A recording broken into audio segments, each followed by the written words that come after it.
Hi, guys. This is Andrew Hayes, The Alliance. Welcome to episode number 3.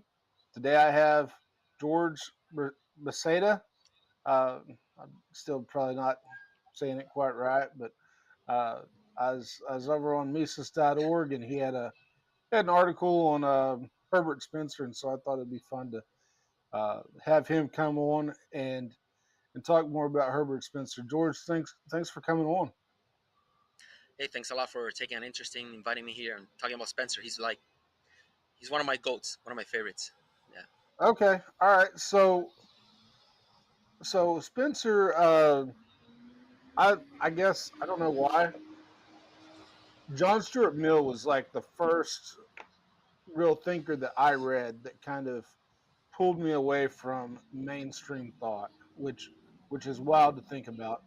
But Herbert Spencer, I just haven't gotten into Herbert Spencer, so this is. Uh, I think this is going to be an episode where myself and my audience are kind of on the same level, with the exception being I've read your article and they probably haven't. So, uh, tell us the title was kind of what caught me is you referred to him as the Marx, Yeah. uh, the great Herbert Spencer. So he was he was a contemporary of Marx and Engels. Yep. Yeah. So the R. Marx, the great Herbert Spencer, R. Marx comes from Murray Rothbard. Murray Rothbard is a great, free market economist, and he was a huge fan of Spencer. And actually, at the beginning of the article, I don't know if you recall, I have a huge quote because I figure instead of me introducing Herbert Spencer and talking about him, I might as well Yeah, just quote the great Murray that's right. Rothbard. So Murray Rothbard said that Herbert Spencer he was one of the most popular like intellectuals during the late 1800s. Very well known man, and he did a great job of writing about liberty. And uh, Rothbard says that Herbert Spencer's work, Social Statics, which is one of his first major works, I think it came out in like 1850. Murray Rothbard referred to that as the greatest like free market libertarianish treatise of the times. Which is like a lot of praise uh, from Murray Rothbard. Mm-hmm. And he was also a contemporary and very well respected, not only by James Mill, was the name you mentioned earlier, John Stuart Mill. John Stuart Mill. They were good friends, and Oh, I okay. yeah, oh yeah, and I think at some point James Stuart Mill even offered to help Spencer financially because during a little time Spencer got in like some debt or something, and he had a lot of very well connected friends like Mr. Mill, and they offered to even help pay some of his like debts. But Spencer was was a very like self-reliant guy, and he didn't need to, but they were very good friends.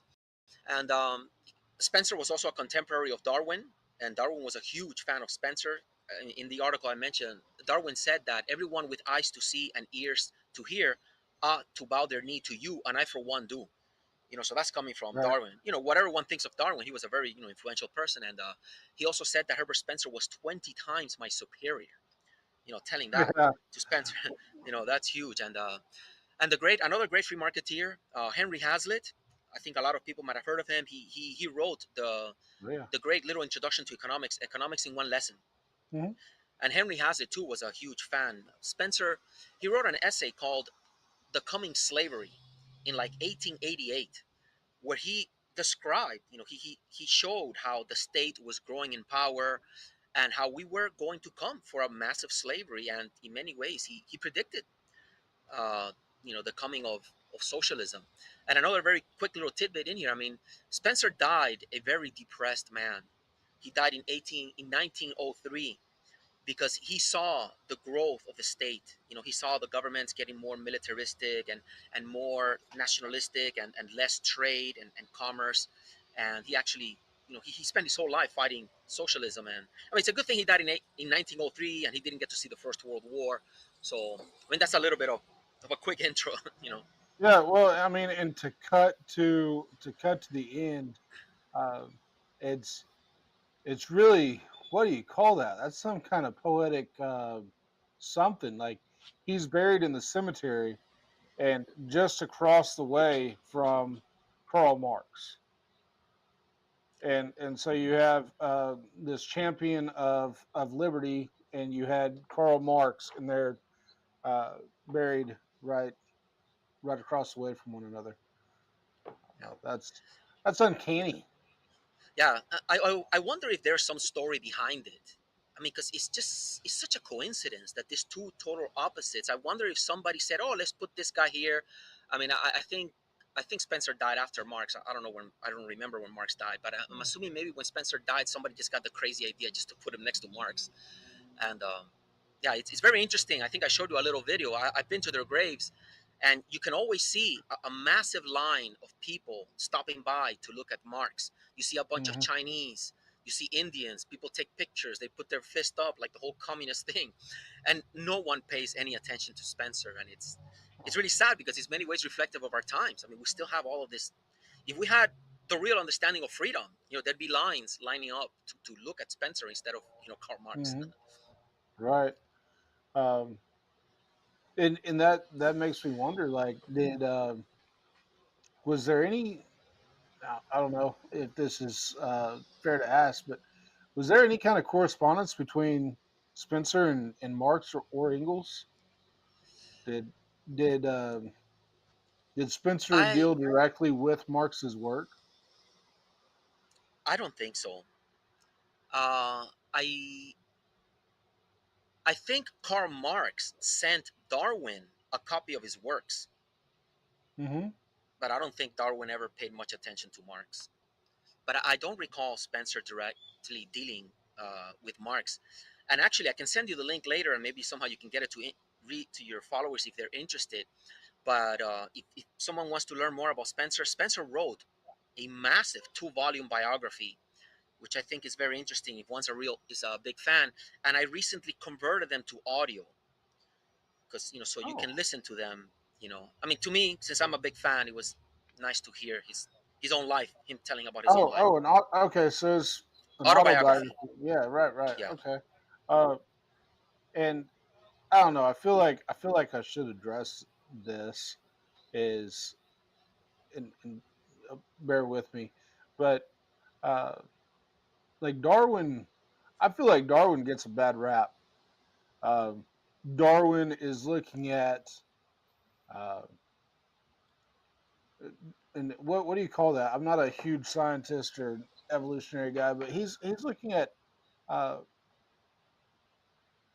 microevolution. Basically, you take one horse, or you take a group of horses and you race them for 10 generations, and you take another group of horses, and you use them as draft animals for 10 generations, then they're going to uh, just to the eye, they're going to appear different. You're going to have race horses and draft horses, right?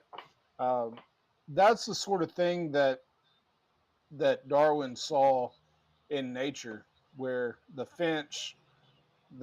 same finch develops a different beak from one island to the next island. Uh, they're not even different species. They're still the same. I think that's right. Like they would still be able to produce viable young and fertile young, right? I think that depends on the level of variance. At some point, supposedly the variance is big enough that they can't mate, or if they mate, they get something weird. I mean, like right now we have, isn't it with like if you get a horse and a donkey, you get some kind of mule or something. Right. You get a mule. Yeah, Right, but right. But then maybe the mule can't reproduce or something like that. mules typically don't. Right. Right, right. So if the variance is big enough, then they can't reproduce, right? And then you get a different Right. species. But look at dogs, right? We get all breeds of different looking dogs, but they still reproduce. So at some point, Right. the changes are so big that then if they can't reproduce, then they call them a different species. And this ties into like because both Spencer and Darwin, they were both kind of like evolutionary thinkers, but they had their little Yeah. differences. Spencer, I think he believed more in something similar to Lamarck, where changes that happen during your lifetime can be expressed in the future. While according to pure Darwinian evolution, things that happen in your lifetime don't really have an effect. I mean, I'm not an expert on that, but I mean that's another Yeah. very kind of And, worms. and I guess the idea is that Darwin didn't kill God. Darwin did not disprove God or creation or even what would I call it? The uh, gosh, I'm sorry, I'm drawing a blank. But the where something stays the same, like I don't think that Darwin in his work, because I have read Darwin, I haven't read Herbert Spencer, so go figure. But Darwin doesn't discredit um, the continuation of species from the Bible. That a horse has always been a horse. It may have evolved, but a horse is a horse. It didn't change from something else. Now, I think that people have taken Darwin's theory and run with it and extrapolated that, but Darwin didn't observe anything like that. He did, I guess, he did speculate, but it's an interesting idea. Anyway, Yeah, I don't but know. and I think both Darwin and Spencer, they were very friendly towards religion. I mean, there's a lot of hardcore atheists, that then pick up on Darwin and then they use that as a weapon to just like attack religion. And obviously, that's what happened in the Soviet Union. The Soviet Union was just very anti-religion. But even though Darwin himself was not that way, they were never that sure or that arrogant with things that are very complex and that are impossible to really know. And Herbert Spencer too was, even though he had a very evolutionary way of trying to look at things, they were never, it was the Marxists that came in, with this we're going to make the whole world just rational, and if you're getting in the way of this rational world, then we have to kill you because you're getting in the way of all this progress. you know and Yeah, yeah, I mean, yeah, if you want to, we can, I mean, I can give you my 5 minute take on like the emergence of socialist mythology because, go for it. Let's do it. yeah.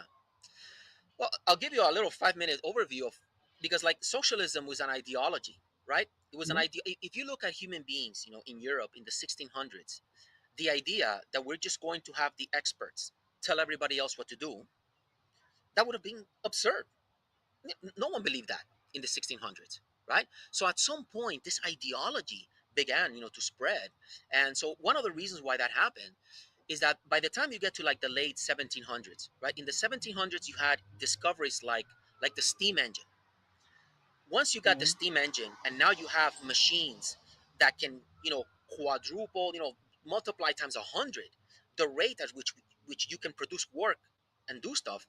So suddenly now you had factories, and since factories were so productive, instead of producing, a couple of pieces of clothes per day, now you could produce a couple of thousand, with an assembly line of people.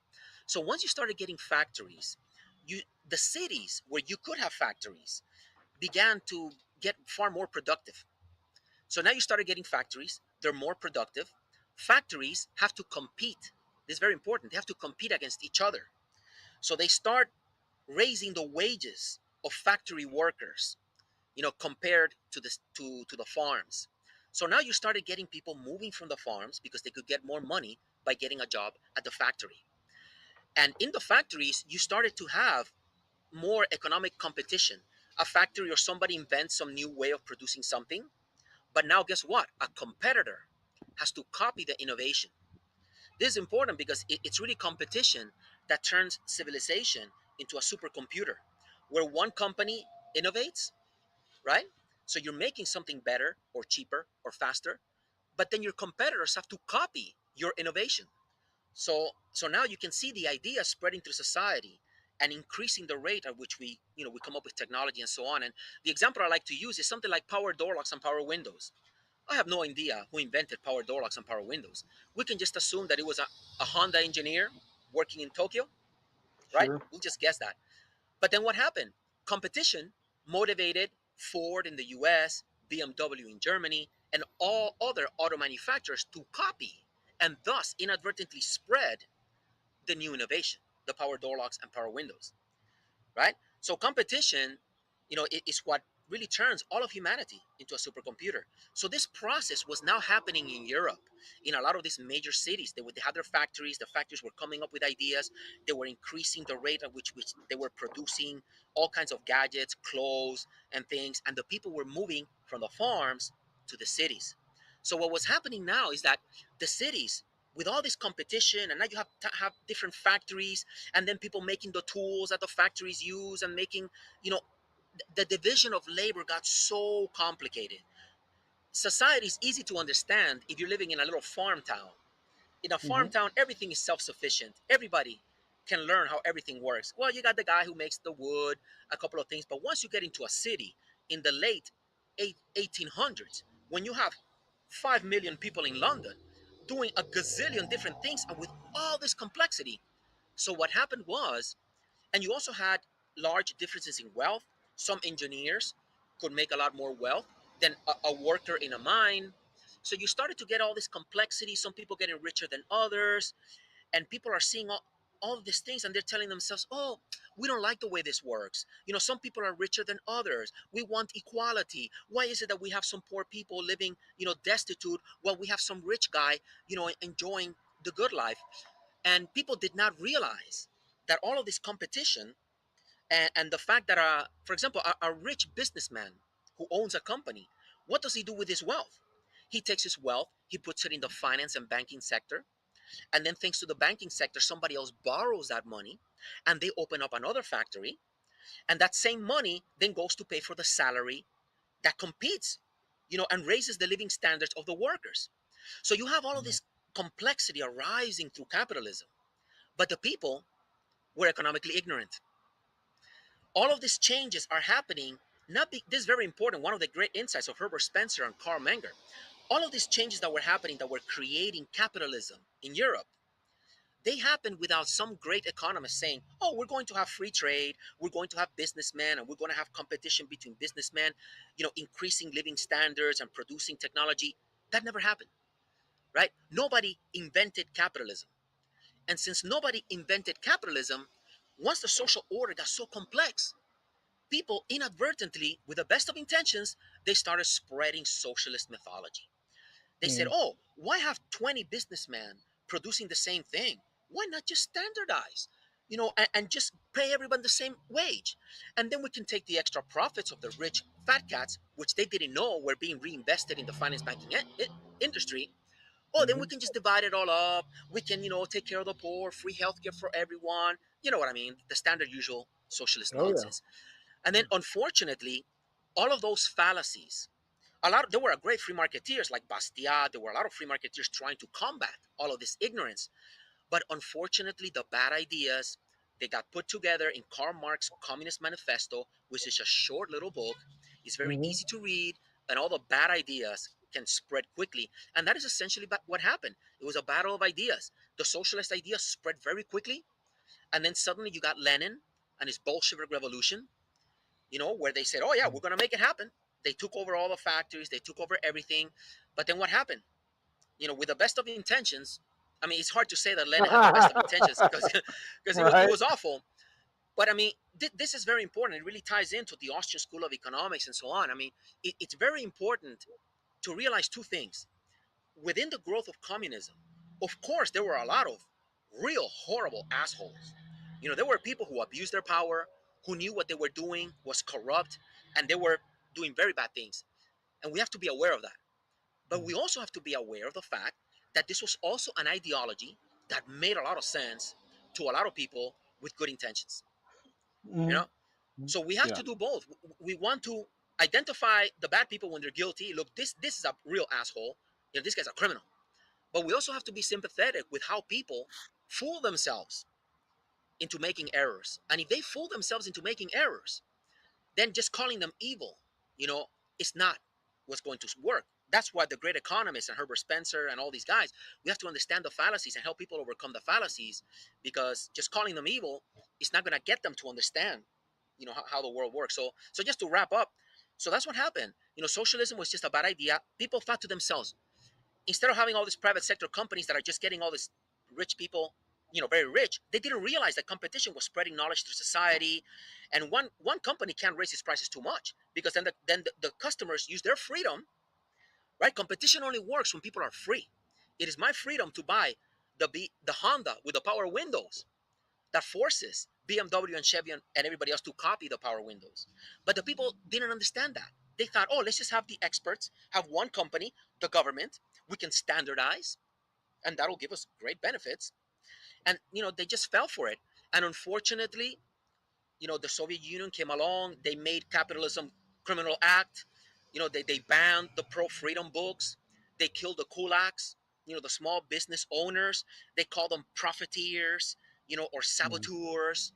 you know it was obviously, they thought that religion, just because you're believing something you can't necessarily prove, they were like, oh, we got to get rid of these people, right? So, obviously, it was awful. I think they killed, if you ask Grok, I think from the years 1927 to 1940, the Soviet Union killed like 80,000 priests. These are just Mhm. priests, Yeah. because they, so that Well, was, it was just that. And then eventually, thanks to the education of the great economist, and enough failure, you know, yeah. some they finally got their reformers, right? Mhm. Mikhail Gorbachev. There's a really nice clip of Mikhail Gorbachev, where Larry King, the famous, comment, Larry King, he had his own show and all that. He asked them, he tell them, somebody made a call and asked Gorbachev, can you tell us, do you think communism is a workable model? And Gorbachev just admitted, he said, you know what, based on our experience, we realize that it's unworkable. So it's really sad that we had to wait 70 years for these massive fallacies, to be finally Mhm. overcome. So that's kind of like my little story, the story based on the ideas of the Austrians. Freedom inadvertently arose. People didn't understand it. They fell for central planning. And again, whenever you have the government do something, you're just abolishing competition, right? Right. Yeah. So, I mean, there's a couple different ways to go with that, but I'm gonna use some restraint here, and just my what I struggle with is that, yeah, in the 1800s, I would have thought, if I didn't see what happened in World War I, in the Soviet Revolution, I would think you tell me that Karl Marx showed up when he did, that you have Bastiat when he did, and then Herbert Spencer is in John Stuart Mill, and then the Austrians really come on the scene, von Bawerk and Karl Menger, and they I'd say I'd say it's okay. It's okay because Marx comes up with this garbage, and there's enough great thinkers to put out that fire. And I don't know. I don't expect an answer from you, I guess, but what are your thoughts on why that didn't happen? Why didn't all the thinkers of Vienna and Bastiat and uh, uh, Herbert Spencer and Stewart and Jevons, Yeah. why didn't those guys? Um, why wasn't that enough to push back? Well, I'm glad you bring this up, because in many ways, that is a situation we currently find ourselves in right now. I mean, a lot of people have the right answers, but if enough of us that understand things don't act, to get together and educate enough people in time, we get these calamities. So also, when one really looks at the history of like socialism, for example, even among the Austrians, a lot of them started out as socialists. Yeah, they Uh, did. yeah, Ludwig von Mises writes that in the early 1900s in Germany, he says that the situation in Germany was awful. Everybody was believing that everything had to be run by the government. And Mises says, I myself too believed all this. And Hayek too, as he was growing up, he too. So, Mhm. the truth is that it really comes down to a lot of minds and the ideas that spread through them. And those of us who know better, we have a moral duty to go out there and spread these ideas before the people who fall for the fallacies end up wrecking the whole world. And that's just what happened. Not enough people got together to, and maybe the ideas just also weren't as explained as well as they should have. Because, for example, one example, when it comes to socialism, there were a lot of great critiques of how inefficient central planning is. And there were, Bastiat does a great job, Herbert Spencer, was doing a great job. Mhm. Mhm. But, for example, it wasn't until Mises came along in 1920 that he wrote an article that almost proved with mathematical precision that socialism was impossible. Yes, sir. So, yeah, so we had a lot of arguments, but we still didn't have them. Or maybe if you have to read a 500-page book to make sense of something, it's not as good as the viral Communist Manifesto. So, I mean, I Right. just think if we look at history, we just didn't have enough people with the right ideas to spread them fast enough to save us from that calamity. And one last little thing I'll throw in there that I think your readers might appreciate: the great Ludwig von Mises. Mhm. He he was one of the few people in 1919 when the Bolsheviks, the First World War had just ended. The Bolsheviks were in the revolution. The Red Army was running towards Poland. They were taking over, Europe.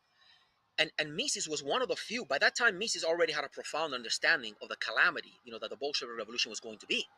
But Mises saw how the masses, how the Austrian intellectuals, since they didn't know better, a lot of them were like, "Oh yeah, we just want to join the Bolsheviks. The Bolsheviks have great ideas. I'm going to get to work for the bureaucracy. They're going to have a position for me to do this here." And sadly, even the church, when you look at the history of the church, there were a lot of segments of the church who thought, "Oh well, socialism, yeah, spread the wealth equally among people." There were a lot of clergy that thought that they could somehow work with the communists. And Ludwig von Mises, I mean, actually, I wrote an article for the Mises Institute. It's called How the Austrians Saved Civilization. And I retell this story. So Mises himself, he took it upon himself to talk to the leading Austrian politicians and persuade them to not join Moscow, to not join the Soviet Union. He did that by himself. Just one man, who knew that the Bolsheviks were going to destroy Vienna and Austria, and he managed to meet these people and have dinners with them and persuade them against joining the Bolsheviks. And to me, that's an incredible story, because by Mises single-handedly stopping the dominoes, you know, Mm. had Yeah. Austria fallen to the Soviet Union, who knows what other countries further east, could have fallen. So For that's the an West. incredible, yeah. So again, Mises was just out of this world. Yeah, I didn't know that. There's you'd study that guy and you never like you think you know, and then you find out more. I didn't know about that. So let's get into, if you don't mind, some of the ideas you mentioned. The uh, if folks don't know, Spencer's the guy that coined the phrase social Darwinism. Um, but unpack that. You got to unpack that. It's not how it sounds. It's not cold and heartless, and we're not going to have people dying in the gutters and the streets. So Good. Yeah. I'm glad you brought that up, because it is true that Spencer is associated with social Darwinism. I don't know if that is a term that he himself like invented. There is one term that he invented that is even more popular. It is Herbert Spencer that invented the term survival of the fittest. oh, nice. Yeah. Yeah. And that term, it does sound kind of cruel, right? It Yeah. sounds cruel. And a lot of people who misunderstand capitalism, they'll unite. They'll say, "Oh, capitalism is just survival of the fittest," and the rich can just get their way. And so, but back to the social Darwinism. I mean, I think that is somewhat taken out of context. I mean, there is such a thing as competition, Yeah. between cultures. And if we accept the fact that some cultures and some people do things better than others, they're going to have superior results. And if you do things Mhm. too poorly, you may get wiped out. And there's nothing wrong with understanding that this happens. But just because you use the term social Darwinism, it does not mean that you have to live in a cruel world where you necessarily have to lay the weak, like die or something like that. And a lot of people who don't really understand Spencer Darwell, they say that just because he's associated with social Darwinism, that he was like some cruel guy or something like that. Quite the contrary. Spencer thought that a well-functioning society is a courteous society where the people in the private sector, help each other out. Human beings helping each other is a sign of civilization and progress. Mhm. But a lot of leftists, you know, the leftists don't really read that much. They don't understand that much history. So to them, anything associated with capitalism and freedom just means, you know, the, the strong abusing the weak. And unfortunately, Yeah. those fallacies make social Darwinism, they give it that bad connotation. But at least, as far as Spencer himself, he was not anywhere near that attitude or like this cold guy, that people tend to think when they hear that stuff. And I Yeah, think I think you almost it's not quite the same, but it kind of is. And I'm trying to maybe fit a square peg into a round hole. It's the evolution of our automobiles. Is just that at one time, like you talk about your automatic locks and automatic windows. At one time, that was a luxury, and Mises talks about this. I think it's in socialism. I don't think it's in human action. He talks about that, or maybe it's liberalism. Shoot, I don't know. it's in liberalism. It's in Where liberalism. he talks about that today's luxury that only the 1% of the top elite are able to afford at great expense. That in the future it will become a necessity. And you think about a cell phone, man. Homeless people have cell phones. It's it's crazy. Yeah, Like that was a thing. I saw a deal where the cell phone cost something like $5,000 in 1986, and you got to think like 5 grand in '86 to buy a phone. yeah, those Uh, big bricks. yeah, and you could use it for a whole 25 minutes, and then you'd have to get off the phone and let it charge for 2 hours. Uh, but still, it's a cell phone, and the very elite have it. And then what is this? We're 30 years on, and everybody has a cell phone. What do you mean? It's like it'd be like going around without shoes. Uh, you know, that's is that social Darwinism where things develop and society improves? I, I don't know. I don't think that that would be like social Darwinism. I think that is just like the free market. That is just the market. You Okay, know, I think social Darwinism. I think it's more about competition between cultures. I think that is the between context. cultures, is it really cultures? See, I was thinking like that's the outgrowth of the competition between firms, because the first firm with the first cell phone, their competitor comes in and makes it a little bit better, and so that's it's it's like the cell phone is the outgrowth of social Darwinism. Right. Well, but that, I mean, to me, that is more like that is just economic competition Okay. within a free market society.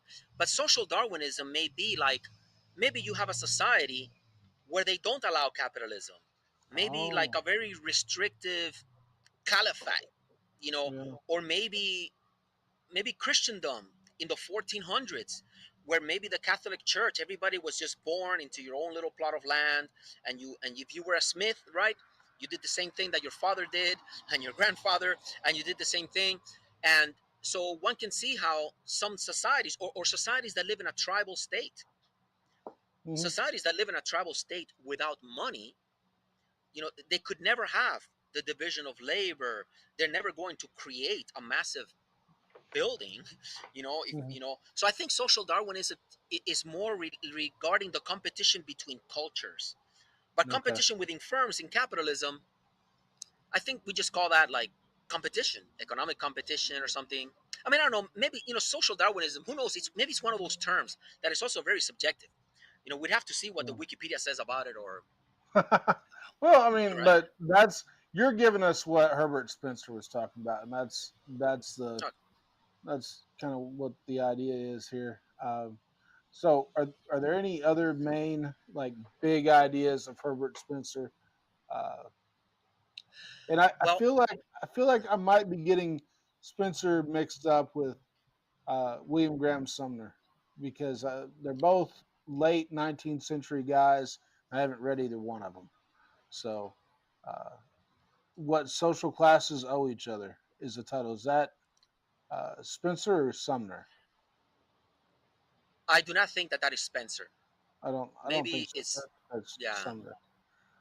Okay. All right. yeah. So, any other big ideas, or I guess if you want to go into kind of the thesis of the state versus man, is that it? Well, he wrote one book called The Man versus the State, Man versus state. which is Okay. really a collection of like 5 essays. Okay. And that is just one of his more popular works because it was just 5 essays, and they were, they were very good. They did a great job of showing.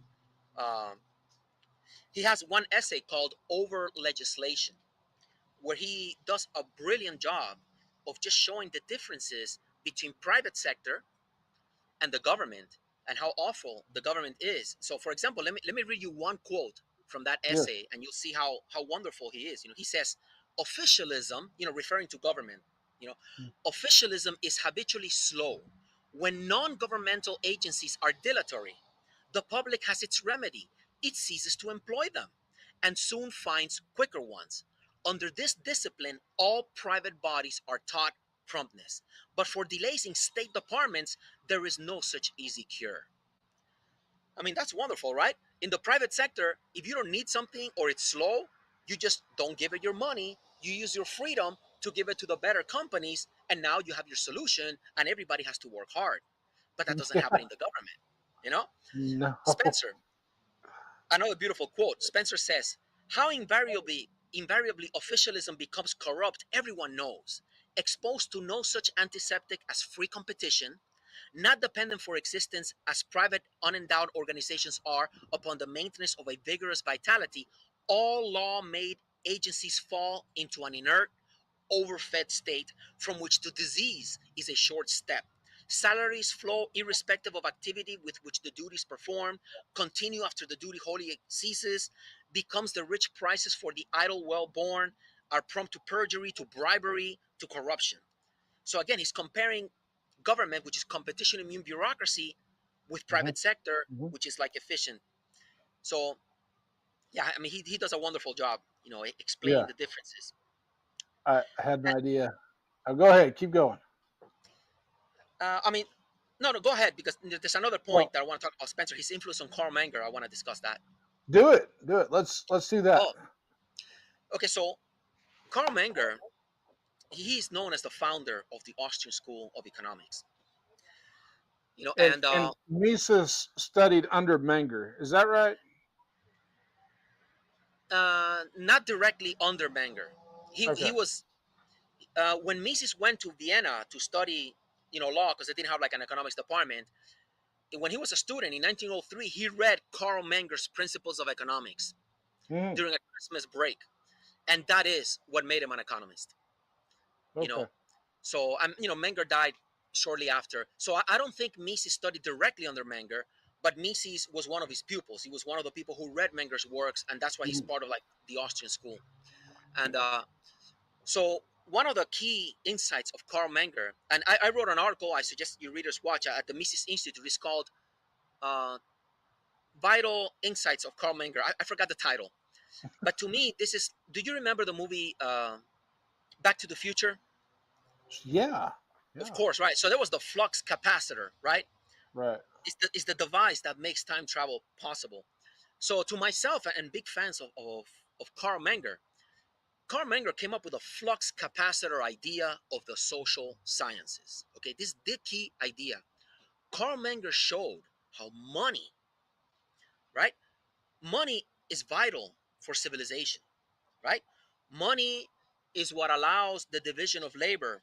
I don't know if you heard like the double coincidence of wants problem. Like if you have a little tribe, Mm. you know, gosh, how do I explain it? But anyway, you need money to trade.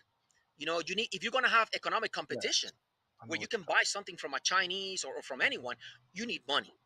you're talking. Hmm. So you need money for profit and loss calculation. Yes. To have The, civilization, you need money. without the money, how do you know if you were efficient?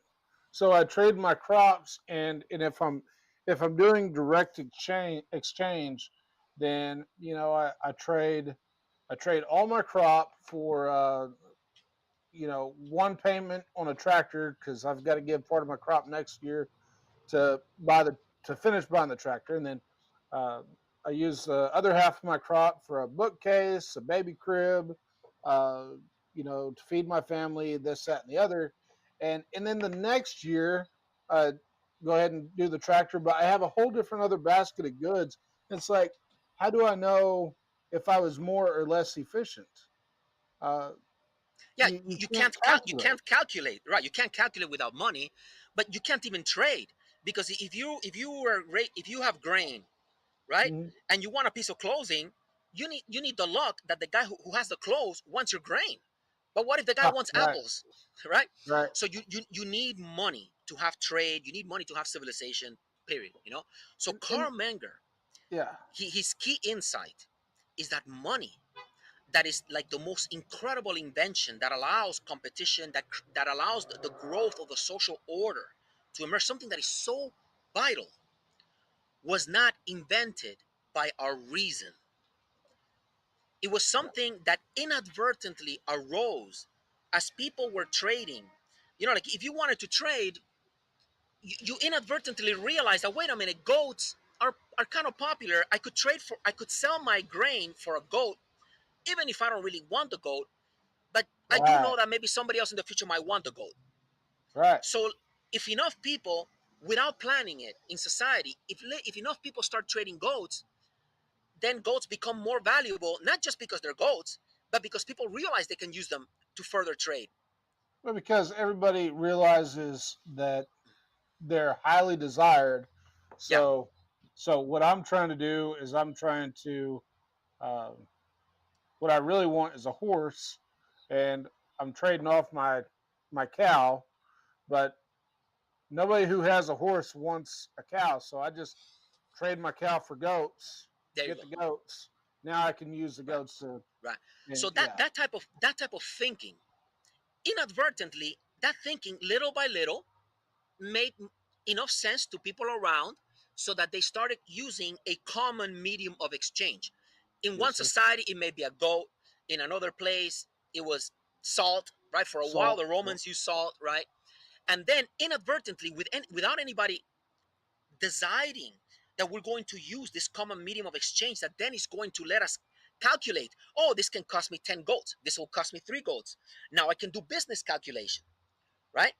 So the key insight of Menger is that money, it was one of those things that it wasn't designed by people. Hmm. And the key insight is that since it wasn't designed by people, everything else that we use money for, like profit and loss calculation, the benefits of competition, and later finance and banking, those things too inadvertently like emerged without a reason. And let me give you another example. Like language is the example that Carl Menger uses. Language is an incredible communicating mechanism. I mean, it's incredible. Language is obviously the result of the actions of human beings, but it was not designed by human beings, right? No, Right. no, Right. no, exactly. I mean, no caveman ever said, "Wait a minute, I'm going to invent language, so now we can communicate a lot better. We can gang up on the next tribe," right? No, it just happened. It just happened, It little happened. by little. Somehow it happened. So Carl Menger. That is the key insight of Carl Menger, that the things that create the modern economy, they Yeah. were not the result of our design. And that helps us understand why we so naively destroy money and destroy the economy. Mhm. If everyone understood how capitalism really worked, because capitalism was designed by some expert and everybody knew it, and everybody, it was taught to everyone just like language, we would have never fallen for socialism. But since capitalism and money and all of these social institutions inadvertently arose, with our ignorance, we screw it up. So anyway, the point I wanted to make is that Carl Menger, you know, he came up with this understanding of the emergence of money in some ways thanks to Herbert Spencer, I because see. Herbert Spencer was looking at society, and he was seeing how society inadvertently got more complex. Yeah. And by Yeah. writing about that and getting people to think about how societies go from simple to complex, and comparing the division of labor that happens in the body to how cities become more complex, where you have the manufacturing sector over here and you have people doing this and all that. That helped Carl Menger make his insights into money. And Carl Menger, in his book, he wrote an entire book about this, and he talks about Herbert Spencer as being one of the key thinkers in looking at the world in this way. So anyway, I'll stop about that piece there. No, I mean this is so I'm going to try and drill deep into something here. There's pushback. There's pushback from I guess religious institutions. They want the design. They acknowledge and see this tension between this Darwinianism and design, and then on the other hand, the spontaneity of nature and the design, the organization, the structure, um, and there's a tension there, and I think that maybe, and I kind of just thought about it. I mean, I don't know what to say. Like it's been there for a long time, and I guess I've known about it for a long time, but it's like uh, the Lord. I'm a Christian and everything. Uh, Lord created us in this world, and He created uh, man with a nature such that it is that the economy didn't have to be designed. That the economy would come about naturally without one man setting himself up as the uh, you know commandant of the economy.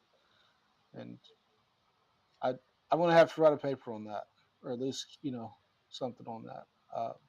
Am I making any sense to you? Yeah, yeah. I mean, I It's think, because of the nature of what man is that the economy would come about the same way, because we see money develop in ancient China, in ancient Rome, in North America, in Scotland, it like ancient Scotland. These vast and different areas had didn't couldn't have possibly had contact with each other, and money. Now the money is different. The North American tribes use seashells in some places, right? But they still recognize the same thing that you explained. They did that, and we don't need somebody to design and plan the economy. It will come together naturally. yeah, yeah. Human beings, just because we're equally human, we find ourselves in different parts of the world facing similar challenges. And with Right. enough time, the ideas that work out best, all of us eventually are going to stumble upon them. And that is, the emergence of money is a great example of that. It is something that little by little arose in different parts of the world at different times. Right. Yeah, Yeah. yeah. Now you have a background in computers, and I don't know how long we've been going. Um, I'll let you go here in a minute. I've got to ask you this, and I'll let you get back on the road. Uh, No, you're but I in, mean, I'm fine. you I got plenty of time. This is oh, fun. okay. Yeah. All right. So you're into computers. Uh, are you into AI? Yes. Yeah. Yeah. Okay. So the I don't know. It's everybody's talking about it, about uh, regulating AI and the possible dangers, and it's going to take our job and all this other stuff. Um, you know what what do you say to those concerns? Uh, This It is something seems that like we go ahead. Go ahead. you know this is something, I mean, I could tell. I mean, you're familiar with Mises and all this stuff. This is something that we see happen through time. It repeats itself. People fear that the AI is going to put a lot of people out of work, and it's going to cause unemployment and so on. But what they don't realize is that, sure, if it puts a lot of people out of work, it just means that all the wealth that we had to spend on those people can now be spent on other people doing other things. Like the classic example is there was a time where 90% of the human population was working on the farm, working by hand. And it's thanks to the tractor that put, you know, 99% of those people out of work. that we were able to not have all of these other jobs and the entire IT industry and all of these wonderful things. So on the contrary, it just means that all the wealth, we're going to be getting all so many things that used to cost us a lot, that we had to pay for a lot. They're now going to become way cheaper.